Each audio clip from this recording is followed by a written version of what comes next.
Buenas noches y bienvenidos a las conversaciones de a las 8:45. Hoy es día jueves. No es habitual que acompañe a Quique Godoy, pero me corresponde hacerlo. Buenas noches, don Quique. ¿Cómo está usted? Luis, bienvenido a los jueves. Muchas gracias. Arranco presentando yo el primer tema de la noche, que el segundo lo habrá de presentar Quique Godoy. Vamos a hablar sobre la ambición del Ejecutivo y de la bancada oficialista de prolongar el estado de calamidad por medio del Congreso de la República. El estado de calamidad que debido a la sequía se ha mantenido aprobado durante el último año y medio, señores. Es un año y medio lo que lleva ya... ¿Por la sequía? Son 4 meses. Por la sequía son solo 4 meses, pero antes hubo estado de excepción por los terremotos en San Marcos. Ya vieron ustedes a nuestros invitados de esta noche, Germán González, quien es secretario de la Secretaría de Seguridad Alimentaria, y Roberto Alejos, quien es diputado de la bancada de Todos. Ambos, gracias por acompañarnos. Bienvenidos. ¿Con Quique? Vamos a conversar un poco acerca de este tema, pero antes tal vez para que nos expliques, tal vez, Germán, el porqué de la declaratoria hace 4 meses y el por qué necesitamos todavía que siga vigente en todo caso. Después entramos a la parte parlamentaria con Roberto. Ok, muchas gracias. Este estado de calamidad se da por una situación preventiva. Una situación preventiva de una de las familias en el corredor seco que perdieron sus cosechas en la canícula prolongada de julio-agosto 2014. Durante el año 2014 estuvo instalado el fenómeno del Niño en Centroamérica. Nunca llegó a ser declarado como tal, pero los efectos que produjo fueron devastadores para una buena parte de los pobladores que viven en el corredor seco y que estaban sembrando maíz y frijol para su subsistencia. El corredor seco no abarca 16 departamentos. Sí, si uno va haciendo el cinturón de todo el país, el corredor seco se extiende incluso hasta el departamento de Huehuetenango. O sea, partiendo desde un cinturón continuo. Es un cinturón continuo y que además en la costa sur también hay una fase que es también con sequía durante el año 2014 hasta 40 días sin lluvia. 40 días que no tienen crecimiento de los cultivos y que se pierde. ¿Qué permite la declaratoria del estado de calamidad que no se lograría sin esa declaratoria? Es una posibilidad también de poder coordinar interinstitucionalmente. ¿Y por qué no se puede coordinar interinstitucionalmente sin declaratoria? Coordinar institucionalmente también para poder recibir también otro tipo de ayudas. Además de esto, se hace un llamamiento internacional en donde otros gobiernos han estado apoyando al gobierno de Guatemala para poder enfrentar esta crisis. El sistema de Naciones Unidas como tal también ha hecho estudios que han validado también el fenómeno y de las pérdidas. Pero porque eso es necesario, reiterando la pregunta de Juan Luis, el que incluso para recibir estas ayudas y demás exista este estado de calamidad. Se necesita también porque se hace mucho más rápido la asistencia. Se puede coordinar interinstitucionalmente incluso con las municipalidades.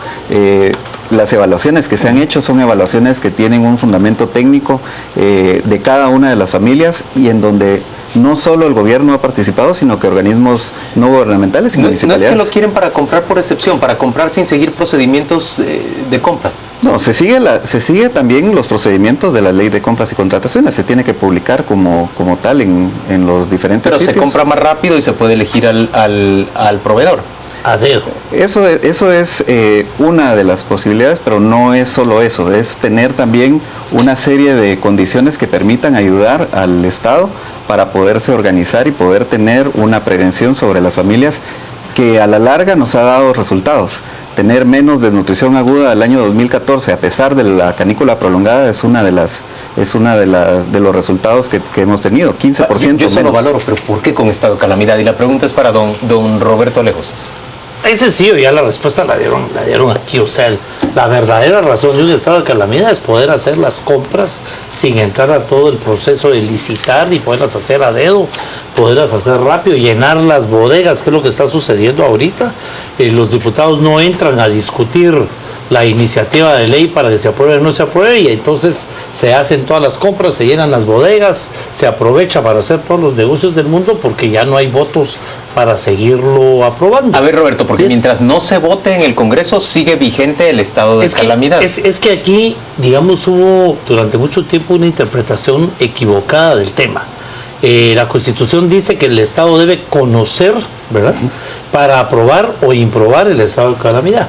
Y entonces el Congreso lo recibía, se leía como despacho calificado, se iba a una comisión y ya lo había conocido.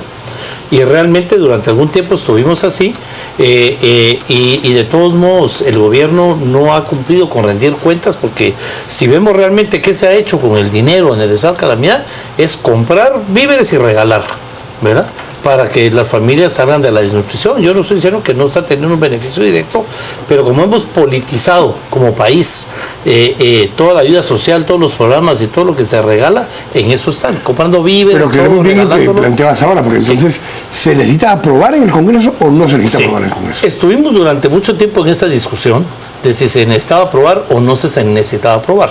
Y el Congreso, lo que le sucede ahora al Congreso es que la Corte de Constitucionalidad resuelve que es obligatorio conocerlo y votarlo, o sea, aprobarlo o no aprobarlo. Y tiene una razón lógica, que el verdadero sentimiento, digamos, el verdadero objetivo de los constituyentes de que el Congreso lo ratifique es que un estado de calamidad está modificando derechos esenciales que están en la Constitución. Entonces no puede un simple acuerdo gubernativo limitar esos derechos, ¿verdad? Por eso tiene que ser ratificado por el Congreso de la República, porque solo una ley va a poder modificar esos derechos y no un acuerdo gubernativo que tiene un nivel mucho más bajo. Germán, ¿usted cree que la comunidad internacional no proveería de la ayuda a las personas en riesgo de padecer hambre en el corredor seco sin estado de calamidad? No, si no existe un llamamiento internacional. Pero podemos hacer el llamamiento internacional. No se puede hacer si no hay un estado de calamidad. Si no declaramos la calamidad. Así es. ¿Usted cree que sean tan duros los de corazón los cooperantes como para decir, no, si ustedes no cumplen con ese requisito, yo no les... Se tienen que reunir ciertas condiciones, y una de las condiciones era tener un estado de calamidad, y que ahí mismo el artículo 7 del estado de calamidad habla sobre el llamamiento internacional que se tiene que realizar a través del Ministerio de Relaciones Exteriores. ¿Y por qué tenemos que pedir ayuda para atender un asunto estrictamente nacional? Tiene que ver con esta transversalización del fenómeno del Niño. El fenómeno del Niño no solo afectó a Guatemala, afectó a Centroamérica, y vemos ahora efectos en Brasil, donde hay una sequía bastante fuerte, en donde también se están perdiendo alimentos y también se están haciendo evaluaciones por parte de los organismos internacionales, la FAO, el PMA, que han estado sobre... ¿Y declaró Brasil un estado de calamidad? No, Brasil ha estado en una atención inmediata hacia su misma población. Pero con sus recursos propios. Recordémonos que Brasil es un país desarrollado, no es un país... es un país con una carga tributaria del 37% versus la nuestra de 10.5%, ¿verdad? Eso le da una fuerza al Estado. Ningún país de los que han sido afectados por el tema de la sequía ha declarado en su país una crisis de este tipo, mucho menos declarada por el Congreso de la República, porque un país está y debe estar preparado. Aquí, cuando este gobierno empezó, se habló de hambre cero y de toda una política, una invitación para que todo el mundo fuera a conocer la hambruna, la pobreza de este país, y todos aquellos que no conocen la nación fueron a conocerlo, y se supone que arrancó un programa y un proyecto completo para combatir la desnutrición. Los que somos del oriente del país, hemos trabajado ahí, sabemos que el corredor seco ha sido seco toda la vida, y que lo que vino a agravar este tema es esas sequías, que no es primera vez que pasa en la historia de este país. Es la forma de atacarlo la que ha cambiado, porque en vez de volver productivos a esas regiones, lo que lo estamos volviendo es regiones que se acostumbran a recibir una ayuda permanente del Estado. Roberto, pero una cosa con este tema, porque Germán, hablando justamente de este tema, en ocasiones con la misma gente del INSIBUM en su momento, o incluso con expertos españoles que están hablando del tema, le llamamos corredor seco porque es la parte más seca de Guatemala. Así es. Pero hay lugares en España, en México, que son mucho más secos que ese sector de Guatemala. Es una sequía relativa al resto del país, que tenemos un país mucho más húmedo que el resto del mundo, pero no hay una situación de que sea seco en extremo comparado con otros países del mundo. Acordémonos lo que pasó en el año 2000-2001. En el año 2000-2001 hubo una sequía o una canícula similar a la que ocurrió en el 2014, y en ese momento lo que dice la historia, y eso está escrito incluso, es que en el año 2000 se da una canícula, el gobierno no hace nada durante todo el año 2000, y el año 2001 empezaron el gobierno mismo a contar muertos por desnutrición. Hubo hasta más de 45 muertos en Camotán y Jocotán. Pero eso va más allá que hubiera habido una sequía de un momento específico. Fue una pérdida similar y fue estudiada incluso por organismos internacionales. La FAO. ¿Y usted cómo le contesta al diputado Alejos cuando él poco más o menos desestima la priorización que ha hecho el Ejecutivo de este gobierno de la lucha contra el hambre y contra la desnutrición crónica? El Pacto Hambre Cero hace en la página 21 una serie de intervenciones, 5 intervenciones para poder enfrentar el hambre crónica. Pero esta situación es una situación que no está contemplada en este plan. Es una situación de emergencia en donde las familias están perdiendo hasta el 100% de sus cultivos. Eso no es una situación normal. ¿Usted cree que no ha sido realista, diputado, la priorización de parte del Ejecutivo? Y parte del problema que tenemos en el Congreso es que no hay un informe. ¿Verdad? Venimos aprobándolo y aprobándolo y aprobándolo. Está hablando alguien que ha contribuido a la aprobación del tema y que ha confiado. Pero pedimos un informe de qué se ha invertido y entonces descubrimos la cantidad de quintales de arroz, de maíz, de frijol que se están donando mucho más allá de lo que realmente sería la cosecha en el lugar. ¿Y son solo granos lo que se compra o aprovechan el Estado para comprar otras cosas? El Estado aprovecha para comprar de todo. Fíjense que tenemos estado de calamidad. El terremoto es en San Marcos, pero declaramos un montón de departamentos más en estados de calamidad. 9, ¿verdad? Y 9 departamentos donde la ayuda no ha llegado, o sea, donde el estado de calamidad no ha servido de nada porque no vemos las casas, no vemos la reconstrucción, no vemos absolutamente nada. Pero se ha servido. Se ha servido para otra cosa, para comprar un montón de... Pero no precisamente aquí la mano, Germán. Sí. Porque quiere argumentar en contra de lo que dice Roberto. Yo creo que no podemos hablar de que no hay información. Cada uno de los acuerdos de prórroga llevan la Secretaría General de la Presidencia envía un informe circunstanciado al Congreso, y también en el sitio web del Sistema Nacional de Seguridad Alimentaria y Nutricional está toda la información al día de cuáles son los beneficiarios, en dónde se está entregando, en qué comunidad, cuáles son los trabajos que están haciendo las familias, porque esta no es una asistencia normal, es una asistencia condicionada que también prevengan desastres. O sea, que usted dice que no es cierto que no se informe sobre el uso que se le da al estado de calamidad. Está más que informado, hay información pública que está a la vista. Cada uno de los...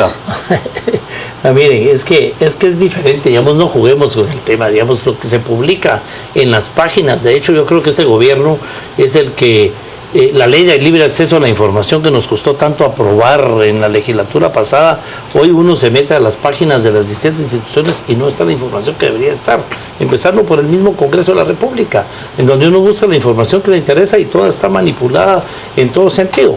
Pero hay una obligación del Estado de cuando se aprueba el estado de calamidad, de rendirle un informe al Congreso, no de que el Congreso se ponga a investigar, y por eso es que los diputados se niegan a seguir aprobándolo mes a mes si no hay ese tema, como lo hicimos anteriormente, hacíamos seminarios en la antigua Guatemala para poder informarlo. Es un informe circunstanciado que va con cada uno de los decretos gubernativos que han hecho prórroga al acuerdo 3-2014, que fue el primero que salió del Estado. ¿Qué detalla ese informe circunstanciado? Habla de toda la historia, habla de la historia de qué es lo que se hace, la metodología que se usó para evaluar, cuáles son las acciones que se han ido haciendo. El valor de los quintales. Aquí están. Un cuadrito 232,000 raciones, se recibió una donación. Diputado, y en el Congreso se investiga si los granos que se están comprando se compran a precio de mercado o se sobrevaloran. Mire, lo que nosotros hemos descubierto en el Congreso, y no solo en este caso, puedo sacar a relucir ahorita el caso más sencillo, el de las mochilas, por ejemplo, donde salimos nosotros al mercado a comprar mochilas a 14 quetzales y las están comprando a 36 quetzales. Tal vez son de mejor calidad las que está comprando el Estado. No. El zipper naranja puede ser un poquito más caro que los demás porque no hay en el mercado, ¿verdad? Pero no para que sea el doble del valor. Y lo que sucede es que ya se perdió todo el sistema. Uno denuncia y denuncia, sale un día en una esquinita de un medio de comunicación o sale grande en un medio de comunicación, pero no funciona el sistema. De ninguna manera no hay un responsable de haber hecho una mala compra. Hoy nosotros le estamos pidiendo a la Contraloría General de Cuentas que investigue, que de veras entre. Si lo están haciendo bien, pues mis aplausos. Pero si lo están haciendo mal, queremos ver por lo menos un funcionario que sea demandado por la Contraloría General de Cuentas por no estar cumpliendo los requisitos y los precios de las cosas como deben de ser. ¿La CESAN compra directamente, No, Germán? es el Ministerio de Agricultura. Es el Ministerio de Agricultura el que realiza las compras. ¿Y las realiza el propio ministerio o usa el fondo, FODES? No, lo cuestionado.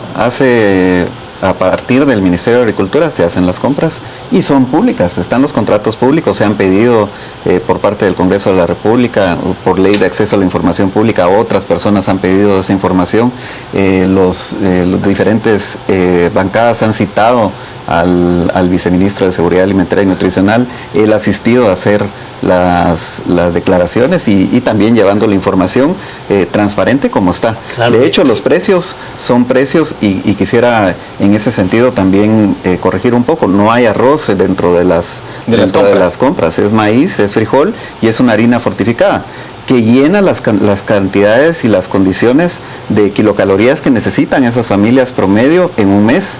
Entonces, esa asistencia ha sido importante para no tener muertos por desnutrición. No, Germán, pero si conocemos las condiciones de este cinturón que estábamos hablando, de toda la estructura esta, si conocemos cuáles son los problemas que sabemos van a tener año con año, porque más allá de que haya canícula larga o no, están teniendo problemas permanentemente.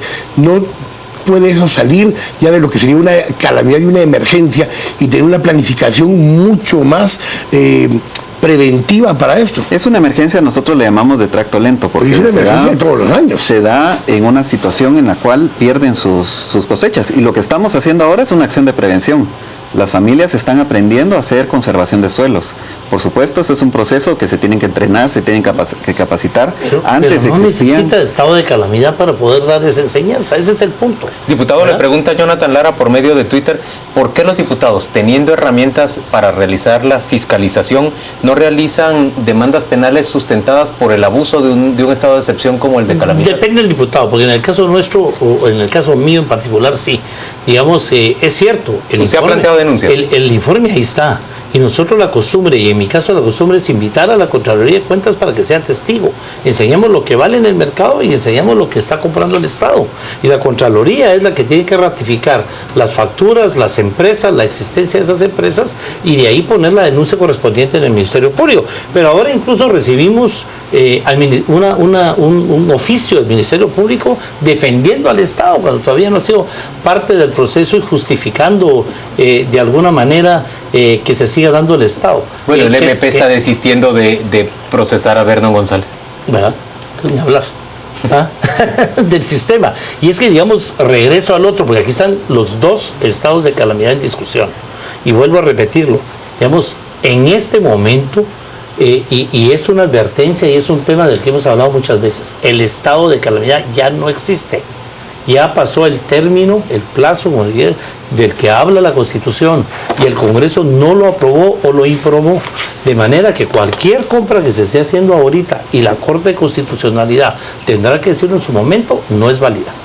El estado de excepción se terminó, el Congreso no lo aprobó, lo improbó. ¿Y no hay votos en el Congreso para prolongar el estado? No hay sesión, porque la táctica ha sido no llegar al Pleno, no abrir la sesión en el plenario del partido de gobierno. El partido de gobierno llega, hoy tuvimos una fuerte discusión, lo cual no es costumbre nuestra, pero hoy sí armamos la discusión, porque los diputados entran, no se marcan, entonces no se llega a 80 diputados, no se abre la discusión y no se vota, porque mientras el gobierno sigue haciendo uso del estado de calamidad, sigue haciendo compras, sigue llenando las bodegas, con el pretexto de que el Congreso está discutiendo el estado de calamidad. ¿Y no le saldría más fácil al gobierno usar su alianza con Líder, por ejemplo, para aprobar el estado de calamidad? ¿O es que Líder se opone ahora? Digamos, Líder hasta hoy entró a la sesión, llegó con la idea de presentar una moción que incluía una serie de temas que están pendientes, porque el Congreso viene arrastrando una serie legislativa, una agenda legislativa desde hace mucho tiempo, pero aquí hay que votar lo que la Corte Constitucional nos obliga, y la Corte Constitucional lo que obliga es que votemos uno por uno los dos estados de calamidad y los resolvamos, y dice dentro de los días que dice la Constitución.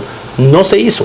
Lo que se hizo fue una táctica dilatoria para seguir haciendo uso del tema, y eso lo tendrán que pagar. Aquí la Corte Constitucional no tiene otra. No puede decir, porque ellos mismos hicieron la interpretación de la Constitución, le corrigieron la plana al Congreso, que lo venía haciendo mal, y ahora tiene la obligación de decirle, el Congreso no cumplió. Don y Germán, por lo tanto, cierra usted sí. esta conversación. ¿En qué incurren los diputados si no amplían el estado de calamidad? Estamos poniendo en riesgo las vidas de los niños que están en desnutrición aguda en ese corredor seco. O sea, que se dice que no podrían atenderlos si no tienen estado de calamidad. Estamos ante una situación en la cual perdieron todas las familias. Son 266,000 familias evaluadas una a una. Pero que el gobierno se cruzaría de brazos si no hay estado de calamidad. Tenemos un plan que fue aprobado con este estado de calamidad, que tenemos que seguirlo continuando, y las previsiones que vienen para este año son similares. Ojalá que no sean así, pero están. Pero qué parte, perdón que pregunte yo, pero ¿qué parte del plan no se puede cumplir sin el estado de calamidad? Tenemos que hacer una entrega de alimentos durante 6 meses. Las familias no tienen reservas. Pero eso se puede entregar sin estado de calamidad. Eso se puede entregar. ¿Para qué necesitan el estado de calamidad? Tenemos que hacer el procedimiento de entrega de los alimentos. Para poder comprar por excepción. Tenemos que seguir haciendo esas entregas. Señores, gracias por acompañarnos a las 8:45. Vamos a pasar en este momento con nuestro compañero Juan Carlos Sandoval para escuchar qué es lo que dicen en las redes sociales sobre esta conversación. Gracias, Juan Luis. Revisamos qué es lo que se dice en la red social Twitter respecto a la conversación que se tuvo esta noche. Juan Carlos Luna nos dice: los estados de excepción son ilegales. Hablar de ellos es una clara muestra de ignorancia de la Constitución. Fernando González: en un estado de calamidad el gobierno hace obras tan corruptas que en sí mismas son desastres a futuro. Nelly de la Torre nos plantea: el informe circunstanciado son puros cuentos. Con eso no disminuye la desnutrición. Solo resmas de papel, es lo que nos dice Nelly. Zulema Rodríguez: al ministro de Agricultura hay que llevarlo a la terminal, allí le salen más baratas las cosas, es lo que nos dice Zulema. Sebastián nos plantea: y los campesinos en las mismas condiciones, hay que dejar de depender de la agricultura. Fernando también nos dice: con las enormes cantidades que erogan sin licitar, habrían aldeas que hoy deberían de ser bellas metrópolis. Es lo que nos plantean a través de las redes sociales. Quédese con nosotros. Al regresar le tenemos un segundo tema de análisis. Hablamos acerca de la renuncia de Alejandro Sinibaldi a la Secretaría General del Partido Patriota y la llegada de Valentín Gramajo.